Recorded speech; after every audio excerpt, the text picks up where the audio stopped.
Well, a mega welcome to all of you, wherever you are. Good morning, good afternoon, good evening. This is Fadi, and with us here, a dear brother and a very special guest, TikTok on the Rock himself, David Wood. Of course, we miss that, and hopefully, his new channel and whatever endeavor he is exploring right now will be as successful as the previous one. Today's topic, as many of you have noticed, has to do with Ramadan. And of course, if you know anything about David, he had actually a whole segment in the past called Ramadan Bombathon, and we'll let him talk a little bit about that. But of course, we wanted to explore things about Ramadan from the fact that is it really a month of fasting or feasting?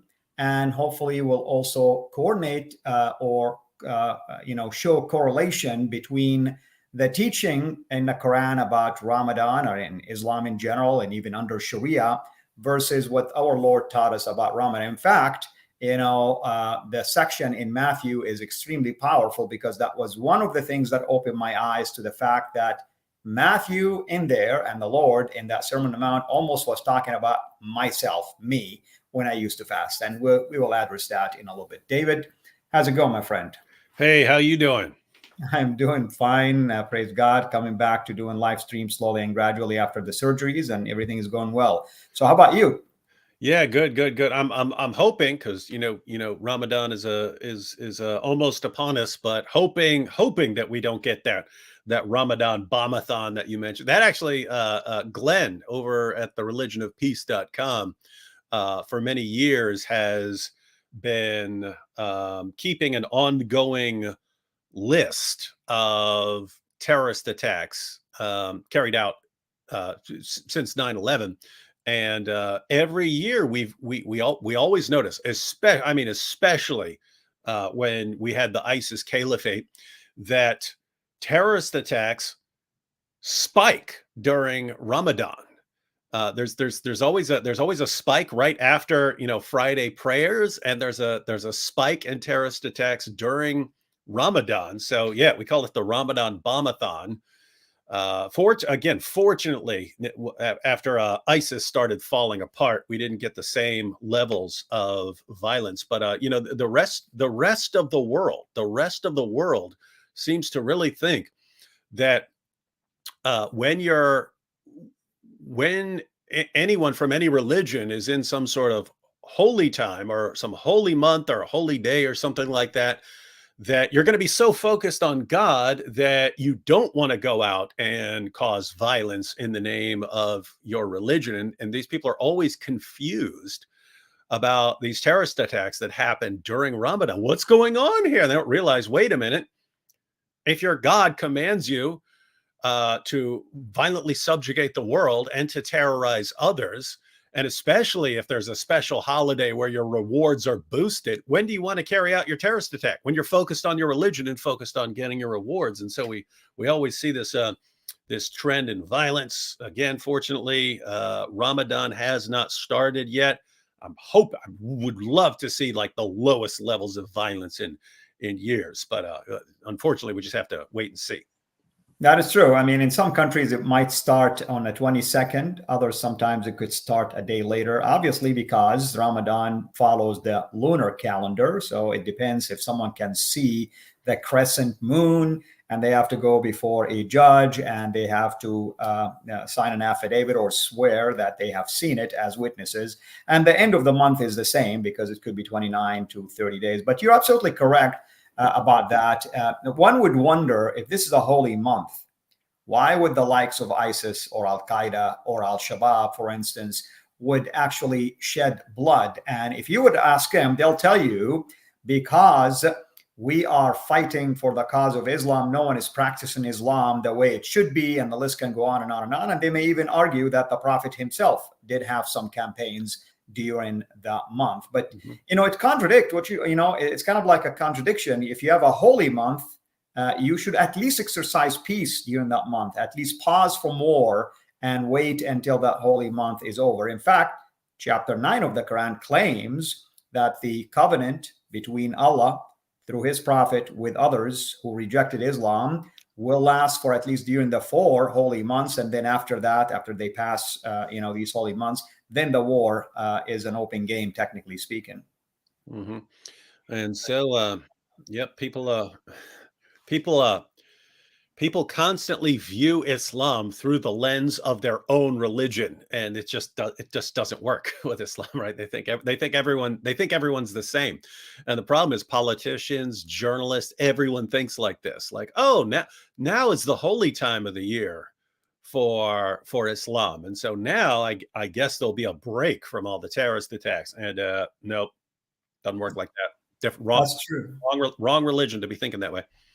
So, David, I know Ramadan is a big deal. When I was in Saudi, of course, it's like everybody waits for it eagerly. And to be honest, it's the nightlife that we would wait for. I mean, Mhm. for instance, if you're working for a private entity, like a bank, for instance, you only work like a couple of hours in the morning, and then you pause until you break the fast. And after the night prayer, people go back to work, and the malls are really busy, and it's almost like sometimes they go all the way until like 2 in the morning.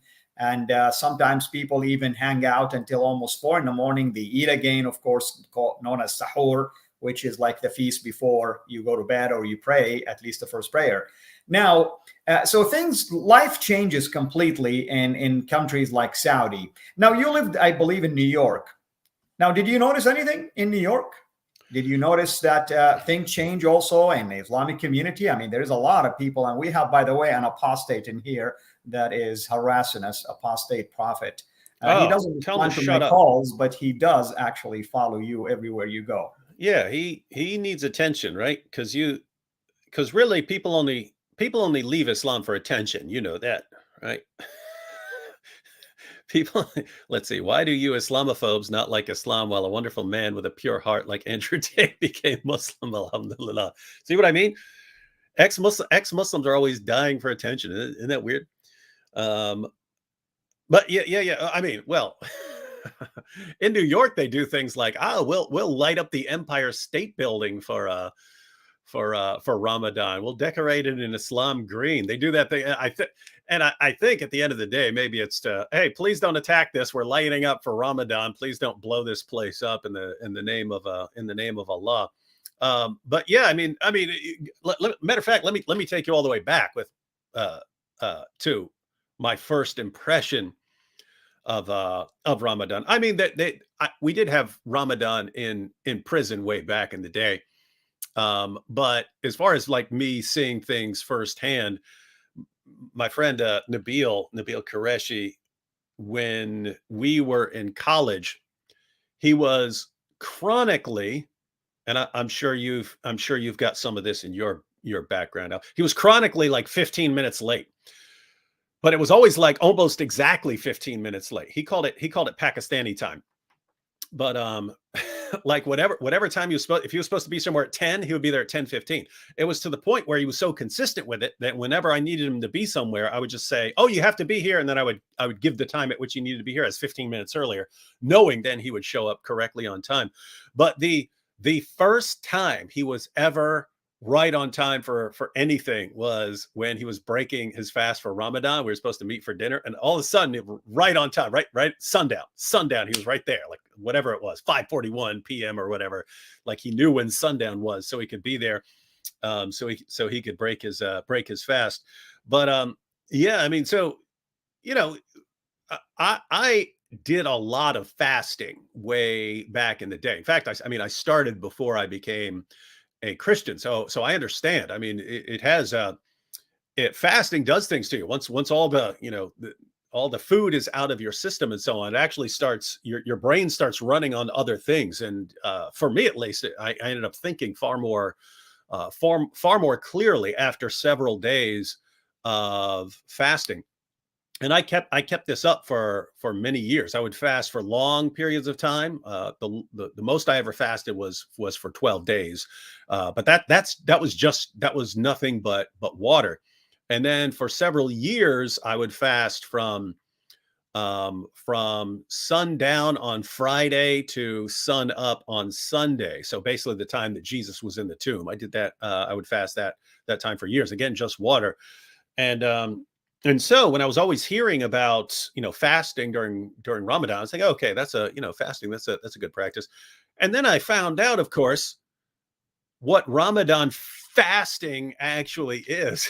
And it's like the opposite of what everyone else in the world thinks of as fasting. Um, I mean, and you could correct me if I'm wrong, but Muslims, they don't eat during the day, but then after sundown, they gorge themselves like it's a Thanksgiving dinner. And then before sun up, they gorge themselves again, like it's a Thanksgiving meal for breakfast. And so they gorge themselves with these two meals, stuff themselves completely. And they do this for a month. And it's to the point where doctors are complaining about all the health problems, people getting diabetes and so on from Ramadan fasting. And I was just looking up articles on it, and there are all these like retailers who give advice to stores on how to be ready for Ramadan sales, spiking the food sales, and how they can be prepared for this, like it's Black Friday, right? Let's talking about it like it's Black Friday. It's a Black Friday, except for 30 days. Yeah, there's this 30 days of endless set food sales. Food sales go through, and here I was just reading this. So food sales spike 50 to 100% during Ramadan, but productivity decreases between 35 and 50%, depending on what country it is. So you're eating way more. People are eating way more, but doing way less. And that's because here's what's odd. So people have been following for a while. They kind of know my situation behind the scenes, but I have 5 sons. 2 of them have a terminal muscle disease. So I actually, there are times when we have a nurse at night. We don't have a night nurse now, so I actually stay up at night to take care of my kids, and my wife takes care of them during the day, and I take care of them at night. So I actually sleep a good part of the day, and I stay awake at night. So for my schedule, my last meal of the day that I eat is around 5 a.m. That's just every day, right? So I eat during the evening, and then my last meal is about 5 a.m. And then I'll go to sleep 7, 8, sometimes a little later, something like that in the morning. And then I sleep until could be 3, 4 in the afternoon. And so by the time I eat breakfast, it's like 5 or 6 o'clock in the evening. And so that's not quite Ramadan style, because the sun is usually up then. But notice I could shift that just slightly to where I'm eating breakfast after the sun goes down, and I would be fast. That would be a Ramadan fast, right? Because so anyway, think about this. Yeah. A completely normal day for me, because of the schedule I'm on, is to sleep during the day, to eat during the evening, and then my last meal is like 5 o'clock in the morning. So that's almost identical to Ramadan fasting, except I typically eat breakfast a little before sundown. But other than that, you could tweak that slightly, and it's totally normal everyday eating for me, and that would be considered fasting in the world of Islam. And I'm thinking, wait, a total normal day for me? Because notice, I mean, most people, that schedule is flipped. They sleep at night and then they wake up during the day. But when a person eats let's suppose a person eats dinner at 6 o'clock p.m. So you eat dinner at 6 o'clock p.m. If you don't eat breakfast until 6 o'clock a.m. and dinner was your last meal, then you've gone 12 hours without eating. In Islam, they just reverse that schedule. So a bunch of, unless people who actually have to go to work and their work isn't going to reschedule things for Ramadan or something like that, people who are able to generally just change their schedule. They sleep during the day, they stay up at night, and they gorge themselves twice per day, and they call it fasting. And it's just so amazing to me to think that my normal schedule every single day would be considered very strict Ramadan fasting in the world of Islam, even though I'm not fasting at all. And it would be considered fasting in Islam. Absolutely, and I have to tell you, David, in my case, and the case of many of my friends, because there are certain restrictions in Ramadan. If you get angry, somehow it's canceled. Or it's negated. If you think you swallowed, even your own saliva, you feel like, oh man, I mean, am I fasting or not fasting? Or you get a bad thought in your head and it's like, oh, is my fasting still okay? So you come up with the solutions like, you know what, I better sleep it off. It's like eat, sleep, wake up almost like ready to eat again, and Yeah. I'm safe. I was asleep and it won't count if anything bad happened during a dream. And that's how it becomes. And it's so weird because during that time, people have all these increased if you just look it up, as soon as you start looking up problems associated with Ramadan, you find all these reports from doctors and so on talking about how hospital visits and medical problems and so on spike during Ramadan, and then especially after Ramadan. Because of all that, again, people get diabetes and all these other health issues because of this binge eating. They're consuming way more than they normally do. It's like guys, for those of you who don't know or talking about this, if you're not familiar with Ramadan, different people have different celebrations and holidays in different parts of the world. If you're in the US, you're probably familiar with Thanksgiving. Family gets together, has a big Thanksgiving meal, but that's like one day per year. And maybe you have a big Christmas meal, and maybe you have a big meal for, let's say, a birthday party or something like that. But it's like these things are like spread out throughout the year, and they're usually like one day. Imagine having Thanksgiving dinner twice a day for a whole month. That would mess you up. And to be fair, not all Muslims do that and so on. But this is reaching like epidemic levels in the Muslim world of all these health problems. So on the one hand, you have all the people who are going through all sorts of health problems, how it's affecting them physically because of this binge eating. And then on the other hand, there are reports that of all these traffic problems, traffic accidents increase, all kinds of accidents, work-related accidents for people who still have to work during Ramadan, all spike because they start eating at night, and then they have these parties and so on, and they binge eat, and then they're tired the next day because they've been having this Ramadan feast all night long. And here's the thing. I would have no problem whatsoever if they called this the Feast of Ramadan, right? Just add an E to the word, add an E, and call it the Feast of Ramadan. I have no problem. I do not care if you have a feast of Ramadan. People have feasts. My only point would be, hey, think about your health. Think about these kinds of things when you're eating for this month, and maybe dial it back a little bit on the feasting. But that's not what they call it. They call it the exact opposite of what it actually is. They have a month-long feast.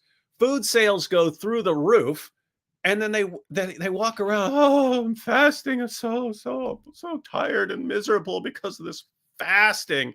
And it's like you're tired because you're tired like people get tired after Thanksgiving dinner, right? You're loaded up with carbs and tryptophan, and you can barely walk because you're so stuffed. And calling it fasting, I don't know, it's so weird to me. It's the weirdest thing in the world.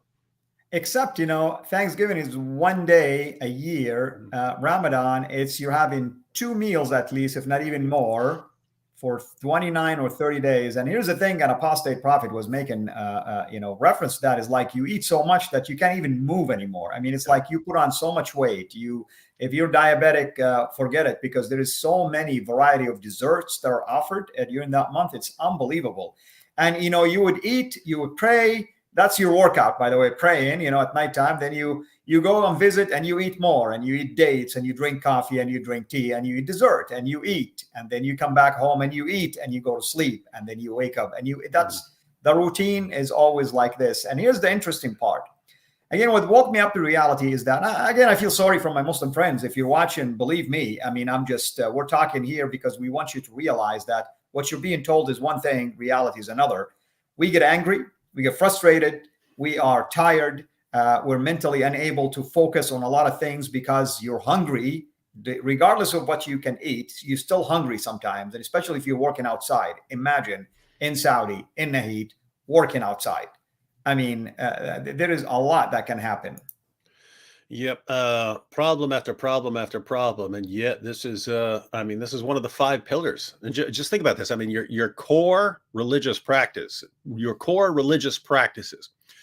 So those of you who aren't familiar with Islam, you have your 6 articles of faith. These are the most significant beliefs. If you convert to Islam, they're going to give you a list of these things that you have to believe.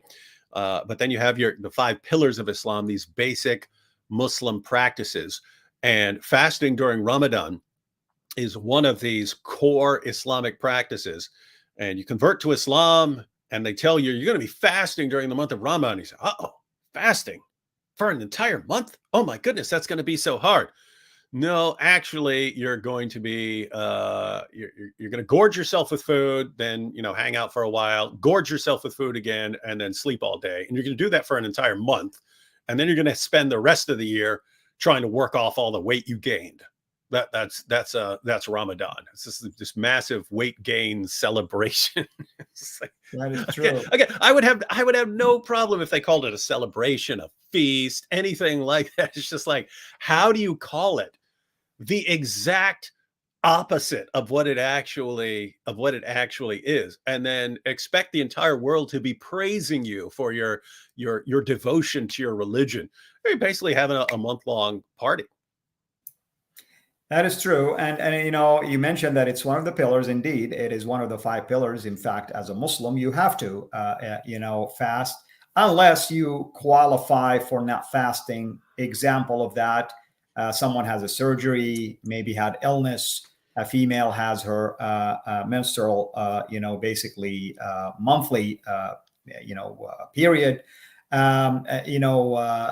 Things like this. You're allowed not to fast, but you have to make up what you did not fast, the number of days. Now, the interesting part is that if you intentionally did not fast, now you don't only make up the days that you didn't fast, but for every day, some, will say you have to fast 2 months. And others will say, no, you have to fast 2 months, consecutive month for all the days that you have missed for that particular month.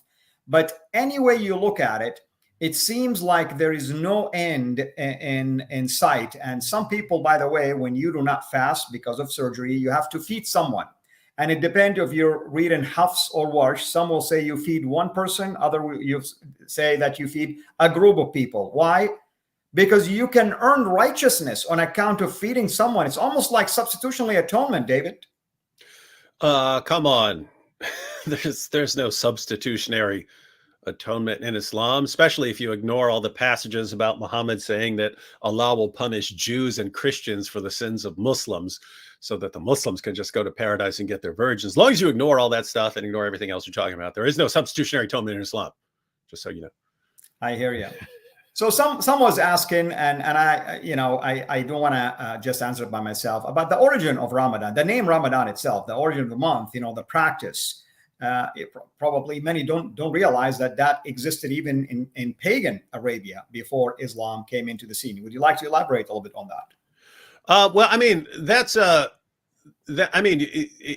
Ramadan. The word means it means like heat, right? Scorching heat or something like that. Yeah, exactly. Yeah. So it referred to some sort of hot summertime fasting or something like that. But in the Quran, it says it was ordained for those before you, and so it seems like it was some pre-Islamic practice, like the Hajj, the pilgrimage was a pre-Islamic practice. Yeah, so I mean, and then of course Muhammad was doing something like this because that was supposedly when he's off in the cave and he gets his first revelations and so on. But yeah, it's basically like pretty much everyone. I mean, Jews had fasting, Christians had fasting, Muslims had fasting. Pretty much everyone has understood. Every religious group has understood the significance of fasting, because it does actually affect you when you actually deprive yourself of food in order to focus on something else. It does like clear up your mind becomes clearer, your thinking becomes becomes altered. And so if you want to focus on something, especially, your spiritual life, people have just understood historically that fasting is a way to go about that. But in Islam, I don't even get it, because you're not doing that. You're not experiencing that. You may experience during the day, especially again if you have to still go and work, and your boss isn't changing the schedule for Ramadan. You still have to go out and work after binge eating all night. That it may be, you may be worn out from having to go to work. You can't have any water or something like that. So there may be difficulties associated with it, but you're not getting the benefits of fasting if you're still stuffing a bunch of food in your mouth. It doesn't affect you in the same way that actually, fasting for at least a couple of days does. So anyway, it's just it's the weirdest thing in the world to call a fast. Right. And I know, of course, like you stated correctly, like the Quran makes it sound like it was ordained for previous religious people, like Christianity, or for instance, Judaism, or even by other prophets. But in fact, I mean, other than probably the fasting for the Day of Atonement, which is probably one day, one can argue, you do not find anything instituting fasting for a whole month, or it's part of the pillar or practice that mean you are not a Christian or a Jew unless you do this, and so on and so forth. Islam is the only religion, at least in according to the Abrahamic religion group, that makes it sound that it is mandatory and there are conditions to be followed. And if you weren't able to fast, then you have to atone for that, and so on and so forth. Yeah, and all of this brings to mind. All of this brings to mind what Jesus said about hypocritical religious practices, religious practices where you're doing it to be seen as righteous. This is exactly what we see in Islam. In fact, I would argue that Islam goes a step further than what even Jesus was criticizing, because Jesus is criticizing in Matthew 6. We can actually read it if you want, but Jesus was criticizing in Matthew 6 people who are fasting and want people to know that they're fasting, because that would be viewed as a righteous deed. But Jesus was criticizing people who were actually fasting. They were actually genuinely fasting. But while they were fasting, they wanted people to know that they were fasting, so they would be viewed as righteous. Islam takes it even a step further than that, in that you're not really fasting. You're not doing anything that would be biblically fasting. And yet you still want to be known as fasting, as righteous because of your fasting. And so it's like Islam says, hey, everything Jesus said not to do as part of your religion, let's make a big religion out of it. Let's take everything Jesus said not to do as part of your religion, and let's make an entire religion based on all the things that Jesus said not to do. It's very, very interesting situation. Should we check that out? Should I? Yeah, please go ahead. Okay, so let me this is from Matthew chapter 6, and this is right after the section also in Matthew 6 where Jesus talks about hypocritical prayers. He says in Matthew chapter 6 verse 5, and when you pray, do not be like the hypocrites, for they love to pray standing in the synagogues and on the street corners to be seen by others. I mean, think about this. You have all these people standing in the mosque, and keep in mind, because there were times when Jesus prayed in front of other people. So he's not condemning the idea of ever praying as part of a group or praying in front of others. It's your motive. It's the more public you are with your prayers, the more inclined you're going to be doing it to be seen. So in general, as a general rule, try to be on the safe side and make sure you're not seen. But I mean, think about that. When you pray, do not be like the hypocrites, for they love to pray standing in the synagogues and on the street corners to be seen by others. That really reminds me, I mean, no one does this more than followers of Muhammad, where they actually like block streets, or they go to Times Square and have this big communal prayer specifically to be seen by others. I mean, think there are mosques all over New York City. There are mosques all over New York City, but they'll go right into Times Square and have this big prayer specifically so that cameras all come out and go, oh, look at all the Muslims who are praying. And these are people who claim to respect Jesus, when Jesus is the one who said, when you pray, do not be like the hypocrites, for they love to pray standing in the synagogues and on the street corners to be seen by others. Truly, I tell you, they have received their reward in full. In other words, if you want to be seen, then great. If you pray to be seen and you've been seen, great. That's your reward. Don't expect anything from God for your prayers. Don't expect God to care about your prayers if you're doing it to be seen. So he said we have that section on prayer. And then right after that, he has a section on fasting. And he says in verse 16 of chapter 6, when you fast, do not look somber as the hypocrites do, for they disfigure their faces to show others they are fasting. Truly, I tell you, they have received their reward in full. Namely, don't expect to get any reward from God for your fasting if you're doing it to be seen by others. And he says, but when you fast, put oil on your head and wash your face so that it will not be obvious to others that you are fasting, but only to your Father who is unseen. And your Father who sees what is done in secret will reward you. So do it in secret. If you're going to fast, fast in secret, not as part of some public spectacle.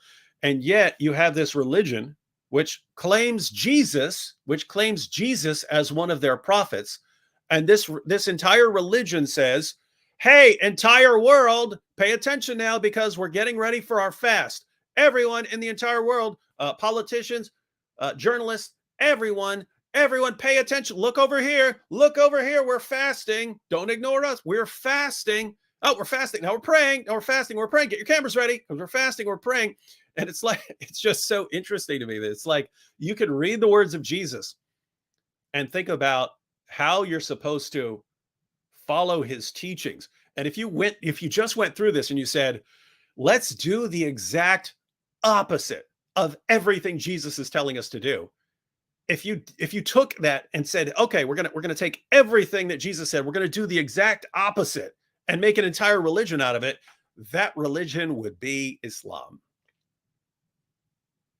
That is absolutely correct. And I remember the first time I was exposed to this Sermon on the Mount, I've been still seeking, and people were sharing with me certain teachings about what Jesus taught, I should say. I was asking about some of his teaching, and I start to read about the prayer and about fasting, and I'm like, wait a minute. It's almost like looks like criticism of what I'm doing, actually, not the other way around. And indeed, I began to reflect back. That's exactly what I used to do, or at least what me and my friends used to do. We want you to know that we're fasting. In fact, not only during Ramadan, but even outside of Ramadan, the tradition is that Muhammad noticed that the Jews fast certain days. He said, well, I am more worthy to fast them than the Jews themselves. So you start fasting Mondays and you start fasting Thursdays, 2 days. And he says the Pharisees used to fast those. And I made an effort that everybody in the school knew I was fasting, to brag about it and to be, receive accolades. And it's just interesting, when in fact you shouldn't really let anyone know because it's between you and God. And that's exactly what Jesus was saying. Yeah. And you could just think about the most basic practices of Islam. It's like, it's all a big show. You know what I mean? It's like your shahada. They want that. They want you to be doing that. They want to bring you up on stage and stuff for that. And I can kind of get that idea. You want people to know, hey, I'm actually a Muslim now. But everything, the prayers, we all get together and we all pray and we all line up and we do this as part of a spectacle, and we have our fasting. We make sure the entire world knows, and we announce everything with trumpets. So that people can follow. And what you just said about the Sermon on the Mount, that was I just talked about this I mentioned this in a different live stream, I think a couple days ago, where I believe this was our senior year in college. So Nabil and I had been having discussions for several years by this point, and we were on a school trip, and there was I don't remember how we got on the subject, but I said there's something in the Sermon on the Mount about this. And we weren't talking about this. We were talking about something else in the Sermon on the Mount. And I read part of the Sermon on the Mount to him, and he goes, "Wow, that's really cool." And I go, "Oh, let's read the whole thing." So we started going through the Sermon on the Mount, and once we got to this, I mean, I was thinking in terms of uh, loving your enemies and so on. Like that's the message that I wanted him to see, so that he could contrast that with Islam. So I was thinking in terms of chapter 5, but he really liked it. We kept reading, and then when we got to chapter 6, I wasn't even thinking about this. I wasn't even thinking, "Hey, I'm about to really drop some truth bombs on his religion." But and as soon as I started reading about the prayer, I was like, "Uh-oh, he's going to think he's going to have a problem with this." And sure enough, he jumped in. What are you saying? What's that mean? I was like, "What do you mean? Is Jesus criticizing you right now for what you do?" And that it was cool, because that actually led to a discussion about all of this. But yeah, it's so weird. It's like, how in the name of common sense do you say you believe in Jesus when it's very clear that you do the exact opposite of what he's not just in terms of, loving your enemies, but on your most basic religious practices, is the most basic fundamental practices of your religion are the exact opposite of what Jesus taught his followers. So, I mean, it seems like it, if Muhammad didn't affirm Jesus, it seems like Muslims would be okay. You just say, "Oh, we don't care what Jesus said," but they're not. They're stuck with claiming that they believe in Jesus while doing the exact opposite of what Jesus commanded. And in this case, they do it for an entire month of feasting, patting themselves on the back for being so righteous, drawing attention to themselves, and claiming that they're somehow following Jesus while doing the exact opposite. But again, as I pointed out, they go further than this. They go further. Jesus is criticizing people who are actually fasting and want it to be known that they're fasting.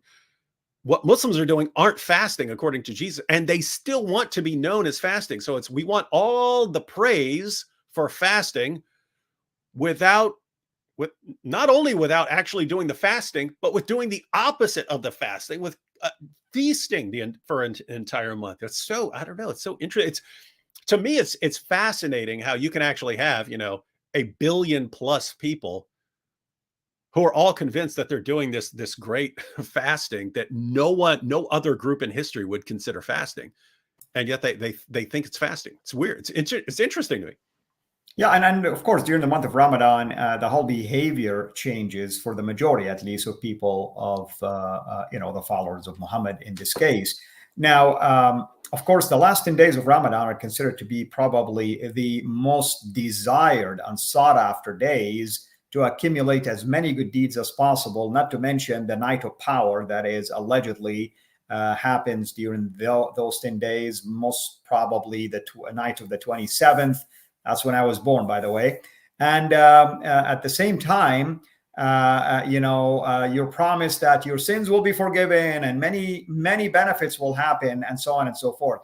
Did you, by any chance, notice whether Nabil or other Muslims, that you came across, have that change of behavior during the month of Ramadan, attitude-wise, and also anything about the last 10 days that you've noticed as well?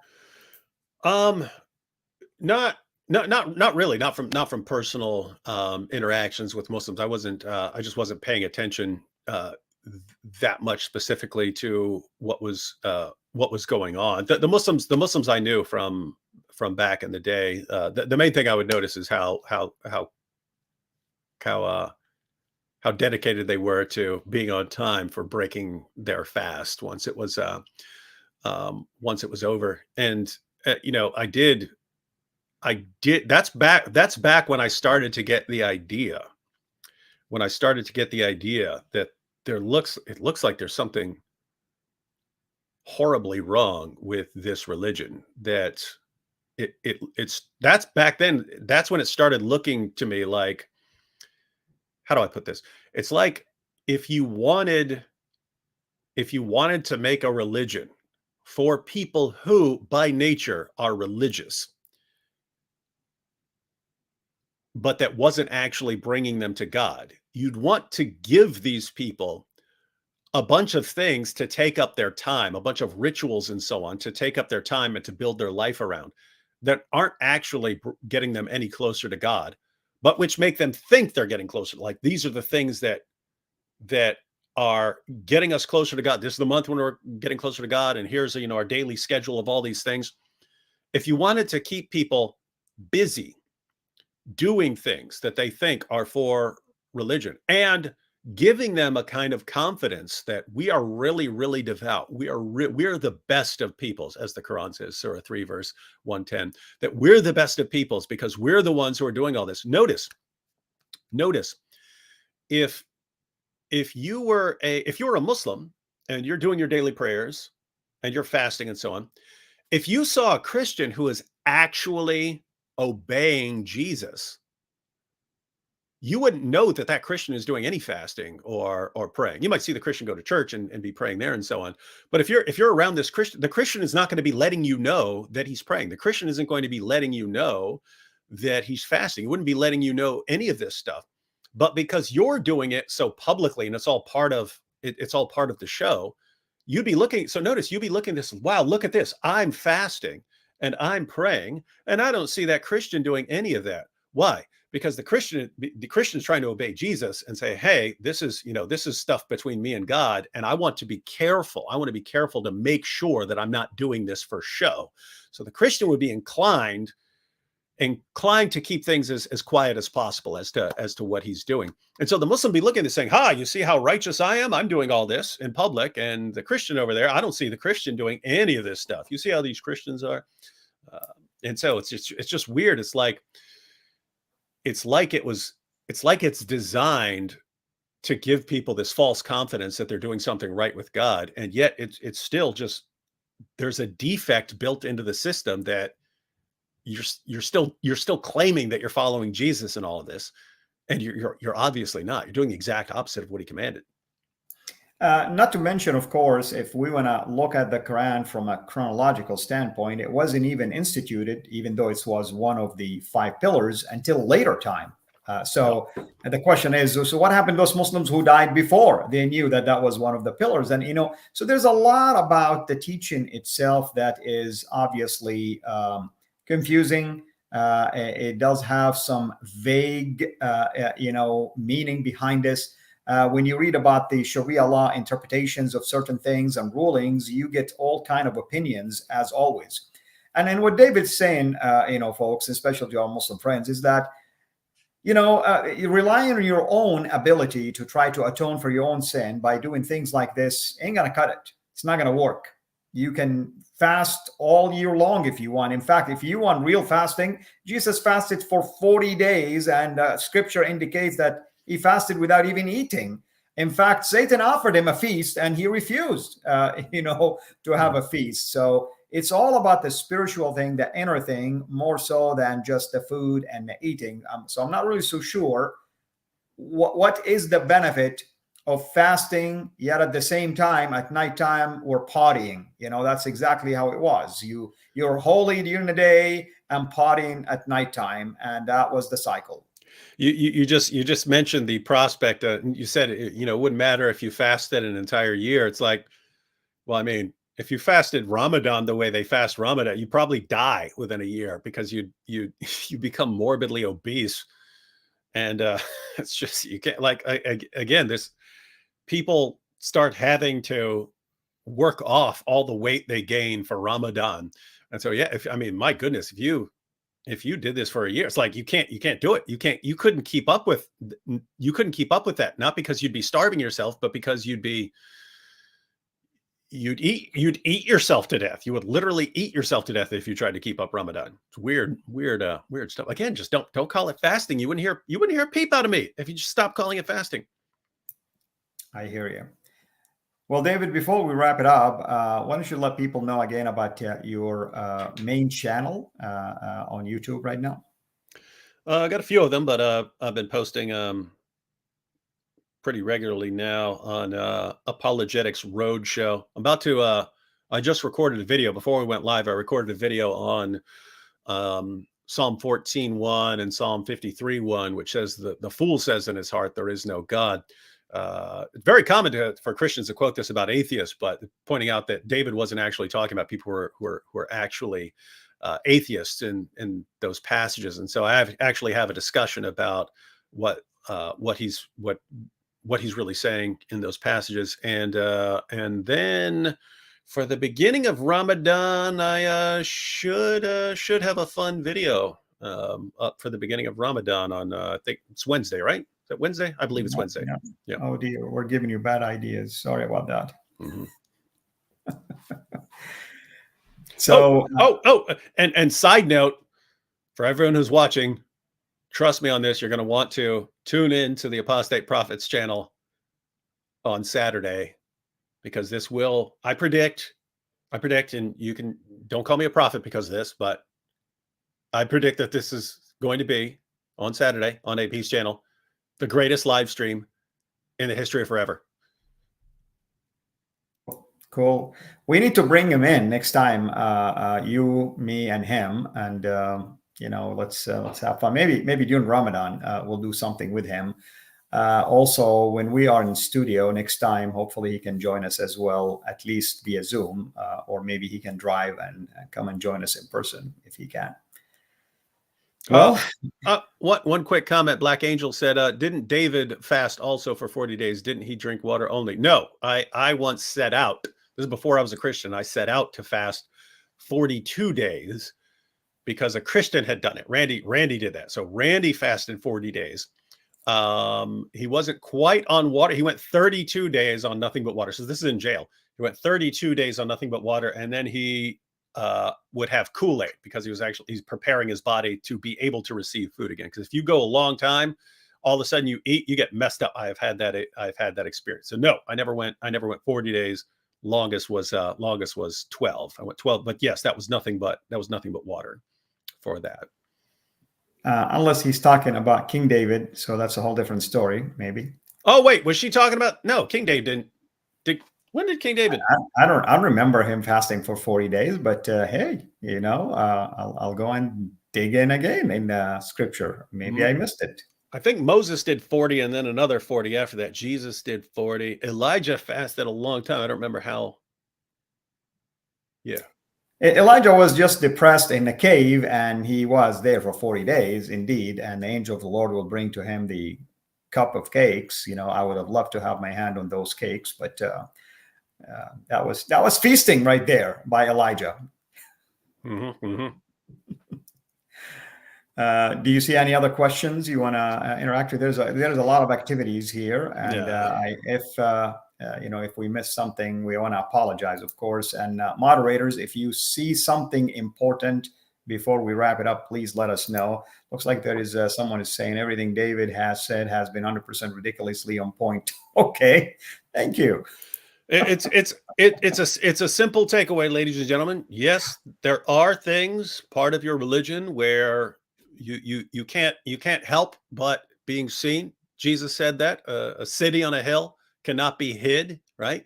So, but as far as how you live your life, don't be doing things to be seen. So do things with a pure motive, not to be seen. And if some prophet comes along and says, hey, we've got all this public stuff that's going to make you seem really righteous to everyone around you, and we want to blast trumpets ahead of everything you're doing so that you look really, really, really good in front of everyone, that's a false prophet. Don't believe in him. Yes, sir. And according to the teaching of Moses in Deuteronomy 18, verses 15 to 18, and then 19 and 20, he should be killed. I mean, again, our Muslim friends go around all the time telling us that Deuteronomy 18:18 is about Muhammad. I'm like, well, keep reading. He would, under the Christian covenant, we don't have penalties like that. The harshest penalty was like excommunication, get out of the church. During the time of Moses, Muhammad would have been executed for multiple things that he did. And so notice it's the same thing. I'm in the same prophetic line with Jesus. Well, Jesus condemns the most basic teachings of your religion. Jesus condemns the most basic fundamental practices of your religion. And we're in the same line with Moses. Well, Moses would have executed your prophet for things like the satanic verses and so on. So it's just Wow, Muhammad should have just said, "Hey, I've got some brand new religion. I've got a brand new religion." He really stuck his foot in his mouth by saying, "Oh yeah, and it's connected to all these previous guys that I completely contradict." Yeah. Someone is asking, and I don't know, David, if you ever had an experience like this or not. I do have an experience to share. Some Christians, as part of evangelizing, they end up joining Muslims by fasting with them. Mhm. Did you ever come across any who did something like that? Um, I mean, I thought about that a couple times. I didn't actually do it, but I thought about, hey, should I actually, fast with Nabil? I mean, because keep in mind, from my perspective, that was like really easy fasting. That was like incredibly easy, almost to the level of being completely insignificant. Uh, Fasting just so I could be hanging out with him more. And I don't know, it's a tough call because if you're just saying, hey, I'm not going to eat during the day, there's no harm in that. You just have to be careful about the message that you're sending, because Muslims will look at that like they're really impressing you with their religion and how it's really making an impact on you. And oh, look, this person's being drawn to Islam and so on. When from your perspective, you may be thinking, no, I want to hang out with my Muslim friend more during this time and have more conversations. And yeah, I don't know. I can't tell. You're all your own people. I can't tell you one way or another. I can't think of anything that says, one way or another, do this or don't do that. I would just say be very careful about the message you're conveying when you do it.